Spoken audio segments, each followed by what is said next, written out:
నమస్కారం I witness news కి స్వాగతం. హెడ్లైన్ చూద్దాం.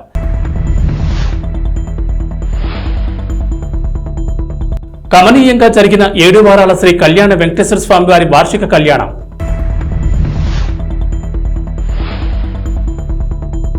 బీజేపీ 44వ ఆవిర్భావ దినోత్సవ వేడుకలు.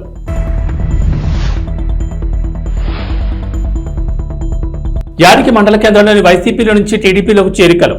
కాకినాడ జిల్లా తునిలోని పెన్షన్ల పంపిణీ ఎన్నికల హీట్ని మరింత పెంచింది. జగన్ తన సొంత లాభాల కోసం వాలంటీర్లను సచివాలయ సిబ్బందిని వాడుకోవడానికి ఎన్నికల కమిషన్ చెక్ పెట్టింది. ఈ నేపథ్యంలోకి జగన్ రెడ్డికి భయం మొదలైంది. వెన్నులో వణుకు పుడుతోంది. తన అసమర్థత్వానికి, తన నిరంకుశత్వానికి చంద్రబాబుపై వేలెత్తి చూపిస్తున్నాడు. ఈ రోజున ప్రజలు రోడ్డు మీద నిలబడడానికి చంద్రబాబే కారణమని ఆరోపణ చేస్తున్నాడు. ఇంటింటికి తిరిగి పెన్షన్లు పంచడానికి ప్రభుత్వ ఉద్యోగుల రూపంలో రకరకాల మార్గాలున్నా జగన్ వాటిని ఎంచుకోలేదు. సాక్షాత్తు సీఎంఏ ప్రజలను ఎండలో నిలబెట్టాడు. నేరం బాబు మీద వేయడానికి, శిక్ష ప్రజల మీద వేసి రోడ్డు మీద నడిపించాడు. ఇక్కడే మరో లోగుట్టు కూడా ఉంది. ఖజానా ఖాళీ చేశారు. బతకడం కష్టంగా ఉన్న వాళ్ళకి ఇచ్చే పెన్షన్ని కూడా శుభ్రంగా భోంచేశారు. టీడీపీ ప్రభుత్వం వస్తే ప్రజలు ఇలా రోడ్డు మీద నిలబడడానికి ఇది టీజర్ అని వైసీపీ అంటుంటే, ఇది ప్రజలను కాపాడుకోవడానికి బాబు చూపించిన నయా ట్రైలర్ అని ప్రజలు అంటున్నారు. ముందుగా పెరుమాళపురం పంచాయతీ పెద్దలకు, గ్రామస్తులకు, టీడీపీ నాయకులకు, కార్యకర్తలకు, అలాగే జనసేన నాయకులకు, జన సైనికులకు, బీజేపీ కార్యకర్తలకు, అలాగే వాళ్ళ సైనికులందరికీ నా నమస్కారం. ఇంత ఘన స్వాగతం పలికిన నాకు మీ అందరికీ నా కృతజ్ఞతలు, ధన్యవాదములు. ఇవాళ రోజున మనం చూస్తున్నాం, ఈ వైసీపీ ప్రభుత్వంలో రోజుకొక ప్రాబ్లం వస్తుంది. మొన్న డ్రగ్స్ ప్రాబ్లం అయితే ఇవాళ pension problem. TDP, Janasena, BJP ముగ్గురం ఉమ్మడిగా కోరింది ఒకటే, ప్రభుత్వాన్ని కోరింది ఒకటే. పెన్షన్ ప్రభుత్వ ఉద్యోగుల ద్వారా, లేక టీచర్స్ ద్వారా,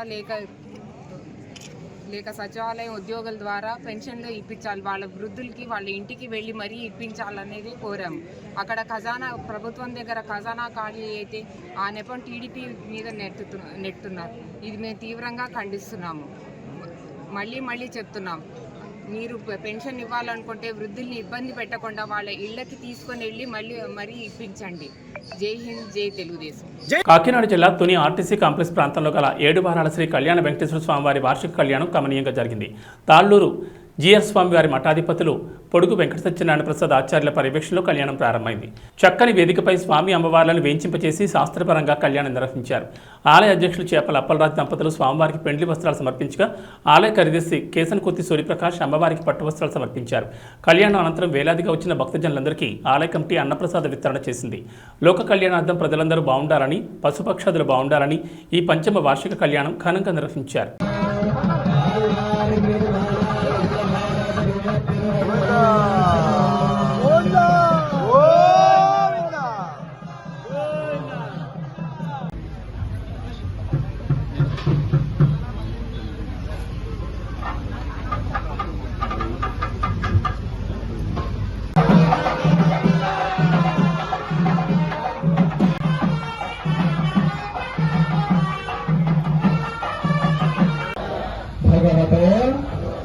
వెంకటనాథాయ నమః. అంటే మనుషుల యొక్క వివాహం చేస్తే ఇక్కడంతా ఏం చేస్తాం, అబ్బాయికి అమ్మాయికి మధ్యలో తిరుగుతారు. కానీ ఇక్కడ మాత్రమే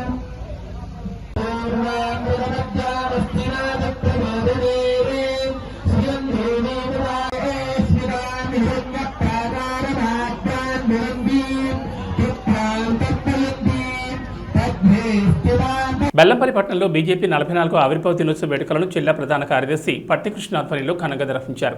పట్టణ అధ్యక్షురాలు దారా కళ్యాణి బీజేపీ పార్టీ జెండాను ఆవిష్కరించారు. ఈ సందర్భంగా పలువురు మాట్లాడుతూ, దేశంలో నరేంద్ర మోడీ చేసిన అభివృద్ధి సంక్షేమ కార్యక్రమాలకు ఆకర్షితులై చాలా మంది పార్టీలో చేరడం జరిగిందన్నారు. రాబోయే లోక్సభ ఎన్నికల్లో పెద్దపల్లి పార్లమెంట్ అభ్యర్థి గోమాస్త శ్రీనివాస్ని అత్యధిక మెజార్టీతో గెలిపించుకోవాల్సిన బాధ్యత ప్రతి ఒక్క నాయకులు, కార్యకర్తలపై ఉందన్నారు. లోక్సభ ఎన్నికల్లో 400 పైగా సీట్లు గెలుస్తామని ధీమా వ్యక్తం చేశారు. ఈ కార్యక్రమంలో నాయకులు, కార్యకర్తలు పాల్గొన్నారు.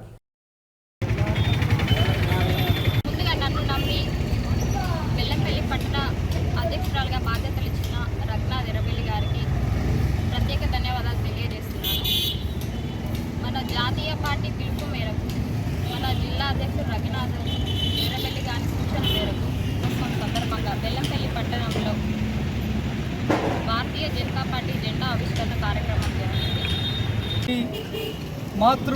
మాతృ సంస్థ అయిన జనసంఘ్ 1982 శ్యామాప్రసాద్ ముఖర్జీ గారితో ఆవిర్భావం చెంది 1980లో భారతీయ జనతా పార్టీగా అంత్యోదయ అనే సిద్ధాంతం ఆధారంగా ఏదైతే కేంద్ర ఫలాలు అట్టడుగు వర్గాలకు చెందాలే ప్రతి ఒక్కరికి అనే ఉద్దేశంతో దేశం first, person next, party next, person last అనే సిద్ధాంతాన్ని ముందుకు తీసుకెళ్తూ ప్రపంచంలోనే భారతదేశం విశ్వగురువుగా అవ్వాలని ఒక సిద్ధాంతం పెట్టుకొని భారతీయ జనతా పార్టీ ఏర్పడడం జరిగింది.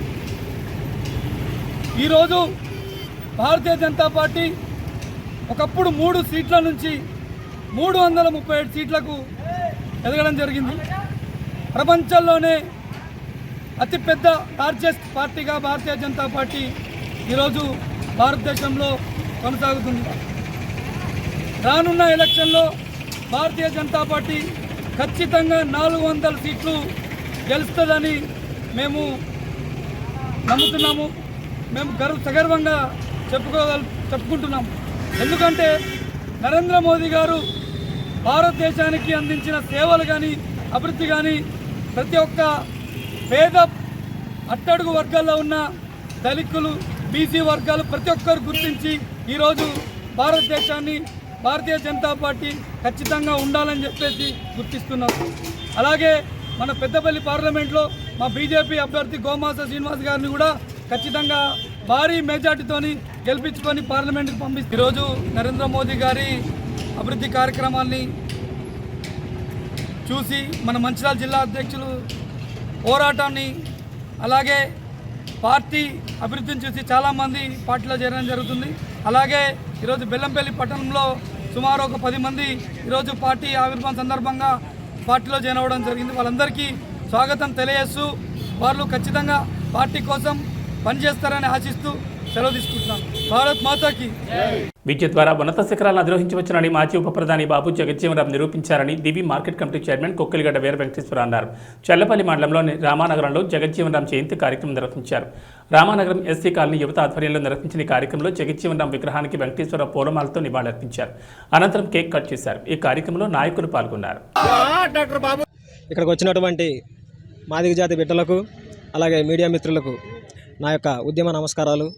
కృష్ణమాదిగ గారి నాయకత్వంలో ఈరోజు బాబు జగజ్జీవనరావు గారి 117వ జయంతిని పురస్కరించుకుని ఈ రామానగరం అనే గ్రామంలో బాబు జగజ్జీవనరావు గారికి పూలమాలలు వేసి కేక్ కటింగ్ చేసి ఆయనని మా యొక్క ఆరాధ్య దైవంగా ఆరాధించుకోవడం జరిగింది. ప్రతి ఒక్క సంవత్సరం ఇలాగే జరుపుకుని ఆయన యొక్క అస్తిత్వాన్ని మేము కాపాడుకుని ఆయన మాకు చేసినటువంటి మేలుని మేము గుర్తు చేసుకుంటూ ఆయనని పురస్కరించుకుంటూ ముందుకు వెళ్తామని కృష్ణా జిల్లా ఎంఆర్పిఎస్ కమిటీ తరఫున మనవి చేసుకుంటూ నాకు ఈ అవకాశం ఇచ్చినటువంటి ప్రతి ఒక్కరికి ధన్యవాదాలు.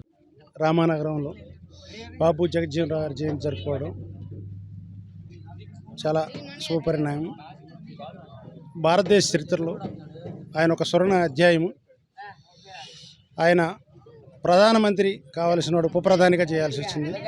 ఆయన ఎంతో రాజనీతిజ్ఞుడు. రాజ్యాంగాన్ని బాబు సాహెబ్ గారు రాస్తే దాన్ని అమలుపరచడంలో బాబు జగజ్జీవనరావు గారి పాత్ర ఎంతైనా ఉంది. ఆయన ఏ పదవి చేసినా ఆ పదవికి వన్ని తీసుకొచ్చారు. ఎందుకంటే ఆయన విద్యా విధానం చూసుకుంటే చాలా కష్టపడి నిరుపేద కుటుంబం నుంచి ఉన్నత శిఖరాలకు ఎదిగాడంటే ఆయన గొప్ప చదువుకుని భారతదేశంలో మాది కులంలో అంత గొప్ప నాయకుడు అవడం ఆయన ఒక్కడికే చెల్లుబాటు అయింది. ఆయన చేస్తున్న గొప్ప గొప్ప కార్యక్రమాలు, ఆయన ఎక్కడో బీహార్ రాష్ట్రంలో జన్మించి ఇప్పుడు ఇక్కడ మనం ఇంత దూరంలో ఉన్నా కూడా ఆయన్ని చేస్తున్నామంటే అంత గొప్ప స్వాతంత్ర సమరయోధుడు ఆయన.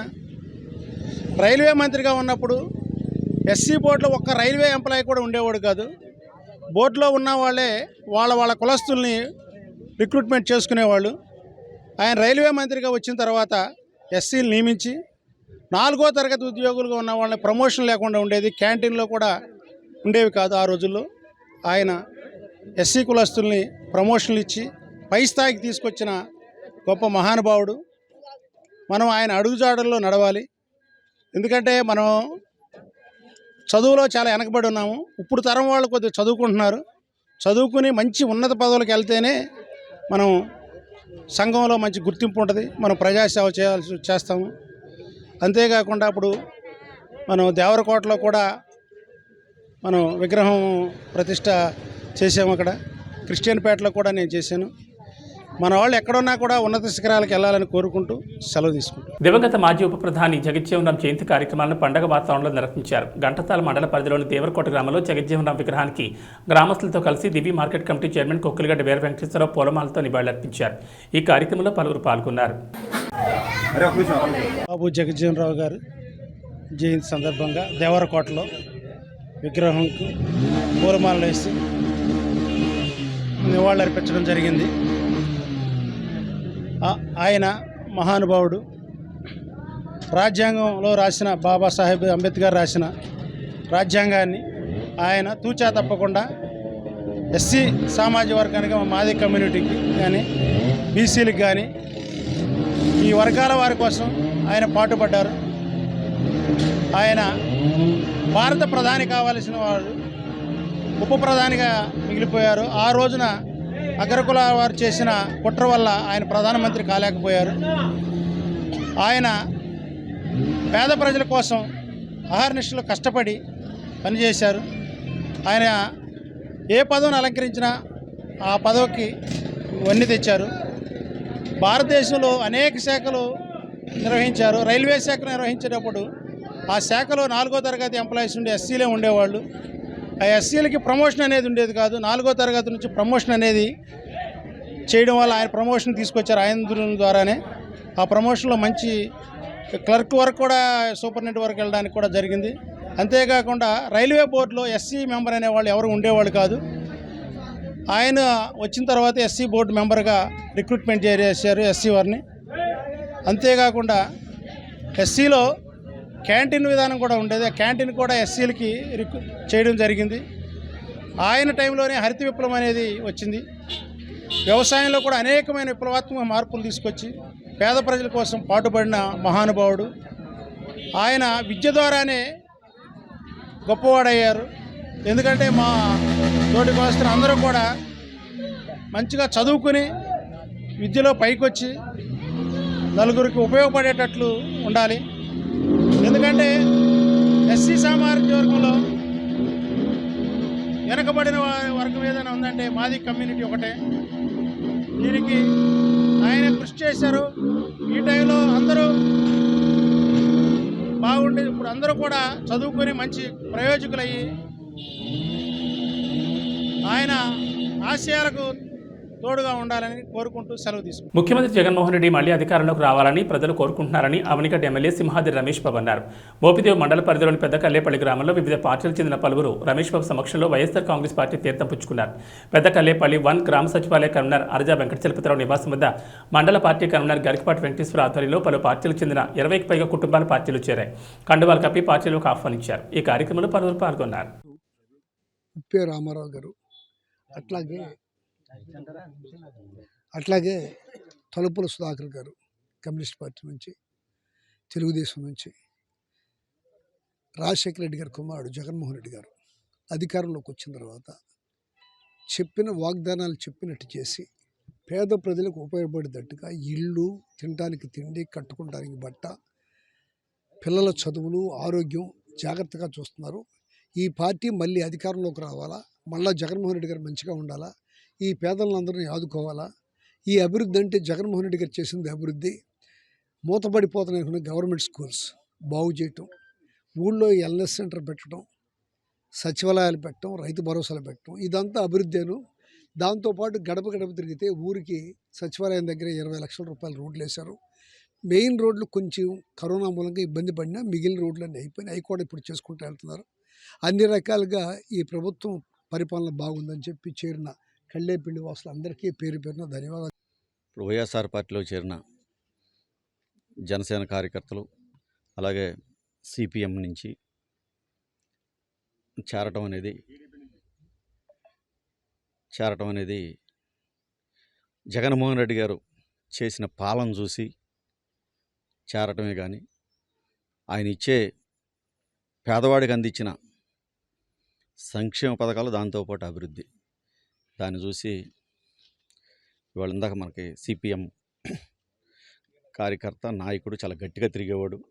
అతను బయట ఇందాక మాట్లాడినప్పుడు చెప్తున్నాడు, మరేంటి దీంట్లో ఎందుకు ఆకర్షితుడయ్యావంటే, మేము కోరుకునేవాళ్ళం, మేము రోడ్డు ఎక్కి తిరిగేవాళ్ళం, పేదవాడికి ఇల్లు కావాలి, ఇళ్ల స్థలం కావాలి, ఇల్లు కావాలి, పిల్లల చదువులు కావాలి, ఆరోగ్యం చూడాలని చెప్పి ఎప్పుడు ధర్నాలు ఎన్ని చేసేవాళ్ళం ఏళ్ల తరబడి.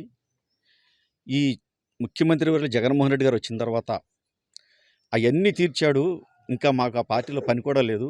ఆయన చేసే సేవల్ని ప్రజలకు అందే విధంగా నా తోడ్పాటు అందిస్తానని చెప్పడం కూడా మాకు చాలా ఆనందంగా ఉంది. ఇక్కడ మా శాసనసభ్యులు కమ్యూనిస్టువాది, దాంతో ఆయన మరింత బలం ఇంకా చేకూరుతుంది. ఇంకా కమ్యూనిస్టుల నుంచి వచ్చి జాయిన్ అవడం సిద్ధంగా ఉన్నారు. అదేవిధంగా జనసేన అవనిగడ్డ నియోజకవర్గం చూస్తూ ఉంటే జనసేన బలమైందని, అవసరమైతే పవన్ కళ్యాణ్ గారిని పోటీ చేద్దామని ఆశపడ్డాడు. కానీ నిజంగా ఆ పార్టీలో కష్టపడి పనిచేసి పార్టీ ఎంపీగా పోటీ చేసి అదేవిధంగా పార్టీ నడిపించుకుంటూ ఉండే వాళ్ళకి సీట్ ఇవ్వకుండా సడన్గా తెలుగుదేశంలోంచి ఇచ్చి సీటు కోసం వచ్చి జనసేనలో సీటు తీసుకున్న బుద్ధప్రసాద్ గారు వాళ్ళ రాజకీయం చూస్తుంటే వాళ్ళకేమో కానీ రాజకీయాలు ఉన్న మా అందరికీ సిగ్గుగా ఉందని చెప్పి మీ అందరికీ తెలియజేస్తాం. మోపిదేవి మండలం పెద్దకళ్ళేపల్లి గ్రామంలో వైఎస్ జగన్మోహన్ రెడ్డి గారి పాలన చూసి ఇక్కడ ప్రజలు సుమారుగా 20 కుటుంబాలు వచ్చి వైఎస్ఆర్సీపీలో చేరటం, మా సింహాద్రి రమేష్ బాబు గారు కడవకుల నరసింహారావు సమక్షంలో వైఎస్ఆర్సీపీలో చేరి వారు చెప్తున్న విధానాలు చూస్తుంటే జగన్మోహన్ రెడ్డి గారు చెప్తున్నట్టుగా 175 నియోజకవర్గాల్లో వైఎస్ఆర్సీపీ గెలవడం అనేది చాలా చిన్న విషయంగా అనిపిస్తుంది. ఇక్కడ పెద్ద సంఖ్యలో అంటే సిపిఎం నుంచి కానీ టీడీపీ, జనసేన నుంచి అనేక కుటుంబాలు ఇంకా రాదలు రావడానికి మీ వెనక మేము ఉంటామని చెప్పడం చూస్తుంటే ఇక్కడ మా అందరికీ కూడా చాలా ఉత్సాహంగా ఉన్నది. ఇలాంటి పాలనని ఇంకా పెనమడం మేము చూడలేదు. పోరాటాల పట్టిమ చేసిన కమ్యూనిస్టులు చెప్పే విధానాన్ని చూస్తే ఆ రోజున మేము భూమి కోసం, విద్య కోసం, వైద్యం కోసం ఎన్నో పోరాటాలు చేసాం. అలాంటివన్నీ జగన్మోహన్ రెడ్డి గారు ఈ రోజున ఆయన అధికారంలోకి వచ్చి అడగకుండానే చేస్తున్నాడు. అలాంటి ఆయన పాలనలో ఉండడానికి ఇష్టపడుతున్నామని చెప్పి ఈ పార్టీలో చేరడం మా అందరికీ చాలా సంతోషకరంగా ఉంది. ఎందుకనంటే సిపిఎం పార్టీ ఒకటి దాని ఉనికిని కోల్పోతున్న పరిస్థితి ఉంది. మా నియోజకవర్గంలో గతంలో ఎమ్మెల్యే గారు ఉన్నప్పుడు, రామయ్య గారు ఉన్నప్పుడు బాగా ఊపు మీద చేశాం. ఆ తర్వాత మమ్మల్ని నడిపించే నాయకుడు లేడు, మేము నడిచేందుకు సిద్ధంగానూ లేవు. ఇంకోటి ఏంటంటే జనసేనతో పొత్తు పెట్టుకున్నారంటే జనసేన బీజేపీతో, తెలుగుదేశంతో టై అప్ అయింది. అలాగే ఇటు పక్కన మా వాళ్ళు ఏం చేశారు, సిపిఎం కలిసి కాంగ్రెస్తో టై అప్ అయ్యారు. మాకు తప్పనిసరి పరిస్థితుల్లో ఓటేయాలంటే జనసేన ఒక్కటే కనపడుతున్నటువంటి పరిస్థితి ఉంది. ఈరోజు అది గెలుస్తుంది ఖచ్చితంగా. రాష్ట్రంలో మళ్ళీ అధికారంలో వచ్చేది వైఎస్ఆర్సీపీఏ. చాలా కాన్ఫిడెన్స్గా మేము చెప్తున్నాం. అదే ఈరోజు అందుకే వైఎస్ఆర్సీపీలో రమేష్ గారి సమక్షంలో, నరసింహారావు గారి సమక్షంలో చేరటం అనేది జరిగింది. ఈ రోజుకి నాకు పార్టీ సభ్యత్వం ఉంది. నన్ను సస్పెండ్ చేయొచ్చు కూడా రేపొద్దున. ఎందుకనంటే నేను పార్టీ సభ్యుడిగా ఉన్నవాళ్ళు చాలా విలువ, పార్టీ సభ్యత్వానికి చాలా విలువ ఉంది. పార్టీ సభ్యత్వంలో నేను ఆపేయమని చెప్పాను, డిసెంబర్కి ఆపేయమన్నా కూడా వాళ్ళు ఆపకుండా కంటిన్యూ చేశారు, నువ్వు ఉండాలి అని చెప్పి. అయినప్పటికీ నేను ఉండలేనని చెప్పి ఇప్పుడు వైఎస్ఆర్సీపీలో చేరుతూ ఈ నిర్ణయానికి నేను రావడం జరిగింది. రమేష్ గారికి, నరసింహారావు గారికి, ఇక్కడికి వచ్చిన కార్యకర్తలకి అందరికీ నేను హృదయపూర్వక ధన్యవాదాలు తెలియజేస్తూ, ప్రసిద్ధ పుణ్యక్షేత్రమైన మంత్రాలయం శ్రీ రాఘవేంద్ర స్వామి వారి మఠ ఆవరణలో పీఠాధిపతులు శ్రీ సుబుధేంద్ర తీర్థుల ఆశీస్సులతో భక్తులు ఇబ్బంది పడకుండా ఉండడానికి ఏకాదశి సందర్భంగా పలహారాలను తయారు చేశారు.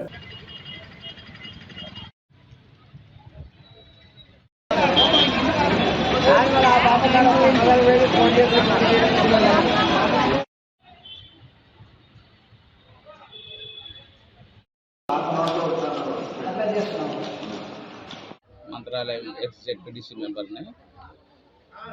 మా వారిది సంస్థ, ఈ సొసైటీ, ఈ పేపర్ ఛానల్ ప్రతి ఏకాదశికి రాఘవేంద్ర స్వామి భక్తులకు సాయంకాలం ఏకాదశి రోజు టిఫిన్ కార్యక్రమం మొదలుపెట్టినారు.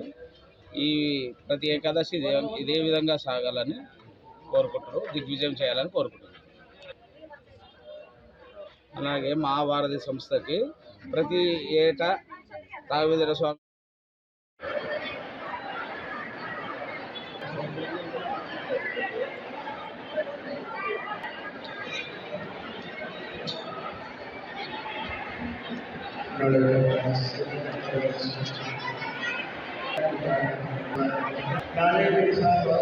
ప్రకాశం జిల్లా ఎర్రగొండపాలెంలోని జామియా మసీద్ వద్ద రంజాన్ మాసం సందర్భంగా నమాజ్ అనంతరం ఎర్రగొండపాలెం నియోజకవర్గ టీడీపీ కూటమి ఎమ్మెల్యే గూడూరి ఎరిక్షన్ బాబు టీడీపీ సీనియర్ నాయకులు కరచాలనం చేశారు. ఈ కార్యక్రమంలో టీడీపీ, జనసేన, బీజేపీ నాయకులు, కార్యకర్తలు పాల్గొన్నారు.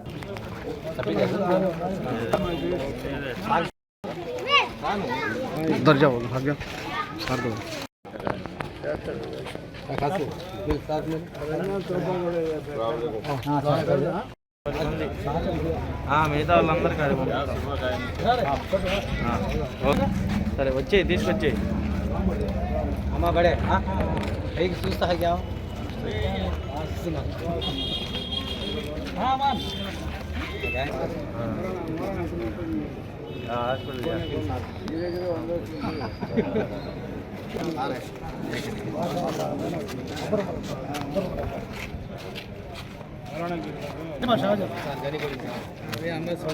बड़े फिरोजी ಇಲ್ಲಿ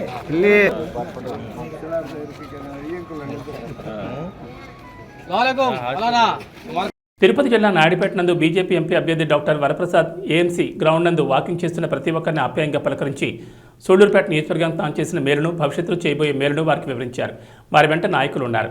ఈ సందర్భంగా మాట్లాడుతూ, నేను తిరుపతి పార్లమెంట్ ఎంపీగా ఉన్నప్పుడు మన సూళ్లూరుపేట నియోజకవర్గానికి అనేక మంచి కార్యక్రమాలు చేశానని, అది మీ అందరికీ తెలుసని, భవిష్యత్తులో మీకు సేవ చేయడానికి నేను తిరిగి బీజేపీ తరఫున తిరుపతి పార్లమెంట్ నుంచి పోటీ చేస్తున్నానని అన్నారు.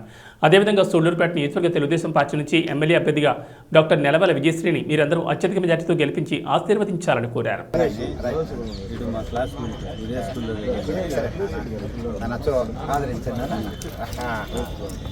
బాబు మీరు రండి, విద్యావంతులు మన ఇద్దరం కలిసి కూడా మీరు ప్రభుత్వ ఉద్యోగిగా, ప్రిన్సిపల్గా మా గూడూరు గవర్నమెంట్ కాలేజీ మీరు ఎంతో అభివృద్ధి చేశారు. మీ ద్వారా కూడా సహకారంతో లేదు నాన్న, మీ సహకారంతో మేము చేశాము. ఎందుకంటే ప్రిన్సిపల్ అంటే హెడ్ దానికి మీరు ఆయన కూతురికి విజయసాయి గారు రేపు ఎమ్మెల్యేగా అభ్యర్థిగా తెలుగుదేశం నిలబడడానికి అవకాశం ఇచ్చారు. నన్ను తిరుపతి ఎంపీగా ఆ బిడ్డని విజయసాయిని నాకు బిడ్డ సమానురాలు, వారిని సూళ్లూరుపేట నియోజకవర్గానికి ఎమ్మెల్యేగా ఉమ్మడి అభ్యర్థిగా తెలుగుదేశం వైపు చేసి అక్కడ మోడీ గారిని ప్రధానమంత్రిగా, ఇక్కడ చంద్రబాబు నాయుడు గారిని ముఖ్యమంత్రిగా చేయమని చెప్పి కోరుతున్నా. ఒకవేళ తెలియని పొరపాట్లు ఏమైనా చేసి ఉండుంటే, ఒకవేళ తెలుగుదేశంలో ఉన్నప్పుడు నేను అనకూడదు ఆ మాట, అనుకుని ఉంటే ప్రజలు నేను కోరుతున్నా. వారు చాలా అనుభవంతులు. వారు చేసింది ఒకటే, ఏమంటే చంద్రబాబు గారు రెండు కళ్ళుగా భావించారు, సంక్షేమము అభివృద్ధి కూడా. అనుభవంతుడు కనుక కేంద్ర ప్రభుత్వం నుంచి కూడా ఈ బిల్లు మేము తీసుకొస్తాము. అలాగే ఇక్కడ నుంచి ప్రపోజల్స్ వెళ్ళవలసినవి చాలా ఉన్నాయి. తీర ప్రాంతాల్లో ఎన్నో అభివృద్ధి చేయవలసి ఉన్నాయి. పులికాట్ లేకులో ముఖద్వారాలు ఓపెన్ చేయవలసిన అవసరం ఉంది. ఆ రోజుల్లో ప్రతిపక్షంలో ఉన్న అవకాశం లేదు. ఇప్పుడు తప్పనిసరిగా మోడీ ప్రభుత్వం, బీజేపీ ప్రభుత్వం, కేంద్ర ప్రభుత్వంలో వస్తుంది. ఇక్కడ మమ్మల్ని గెలిపిస్తే ఇక్కడ ఎమ్మెల్యే అభ్యర్థులు కూడా చాలా కీలకం. ఎన్డీఏ అభ్యర్థులను తప్పనిసరిగా గెలిపించండి. మేము పనిచేయాలంటే అలా రాష్ట్ర ప్రభుత్వం కూడా మాకు అండగా ఉండాలి. అన్ని ప్రపోజల్స్ అక్కడి నుంచే వెళ్ళాలి. సో అందుకే ప్రజలకి భోజనాలు కావాలి, సంక్షేమ పథకాలు వద్దని ఎవరు అంటలేదు. ఆ సంక్షేమ పథకాలు పెట్టాను కదగా కనుక రాష్ట్ర సంపద పెట్టి మళ్ళీ రాష్ట్ర సంపద ప్రజలకు ఇచ్చేసిన తర్వాత నేను చేసుకున్నాను అంటే ఎవరు తాతగారు సొత్తు ఎవరు పెట్టలేదయ్యి. అక్కడ ప్రజల సొమ్ము తీసుకొచ్చి పెట్టారు. ఆయనేమో అదే డబ్బులు, అదే 2 లక్షల కోట్లు ఉంటాయి ఎవరికైనా కూడా. చంద్రబాబు గారు ఏం చేశారంటే చక్కగా ఆలోచనతో, అనుభవంతో సగం సంక్షేమ పథకాలు పెట్టారు, మిగిలిన సగం అభివృద్ధికి పెట్టారు. మీరేం చేస్తున్నారు? బీసీలు, ఎస్సీలని ఒక ఓట్ బ్యాంక్ లాగా తయారు చేయడానికి అని చెప్పేసి అలా అని చెప్పి తెలియజేస్తున్నాను. ఆదరించండి, ఎన్డీఏ ఉమ్మడి అభ్యర్థుల్ని ఆదరించమని చెప్పి. ఇవి బులెటిన్ విశేషాలు. నమస్కారం.